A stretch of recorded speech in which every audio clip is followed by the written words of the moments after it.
Price Lord.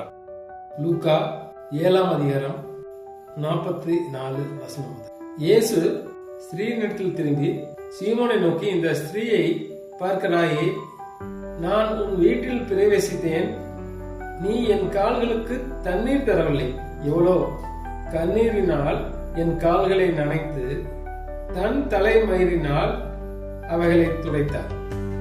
நீ என்னை முத்தம் செய்யவில்லை. இவளோ நான் உட்பிரவேசித்தது முதல் என் பாதங்களை ஓயாமல் முத்தம் செய்தார். நீ என் தலையில் எண்ணெய் பூசவில்லை.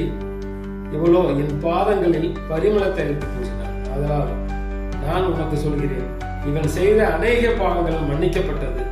இவன் மிகவும் அன்பு கூர்ந்தாலே எவனுக்கு கொஞ்சம் மன்னிக்கப்படுகிறதோ அவன் கொஞ்சமாய் அன்பு கூர்வான் என்று சொல்லி அவனை நோக்கி, உன் பாவங்கள் மன்னிக்கப்பட்டது என்றார். அன்பு சகோதரர்களே, சகோதரிகளே, இந்த வசனங்கள் மூலமாக நாம் கற்றுக்கொள்ள வேண்டியது என்னவென்றால், நம் வாழ்க்கையிலே எத்தனையோ நண்பர்களை, சகோதரிகளை காணும் பொழுது இப்படிப்பட்டவர்கள் கண்டிருக்கின்றோம். அவர்களை நாம் பகைக்காமல் அவர்களிடம் அன்பு கூர்ந்து அவர்களை நல்வழிப்படுத்த வேண்டிய கடமை நமக்குள்ளது. ஏனென்றால் நாம் ஆண்டவருடைய பிள்ளை.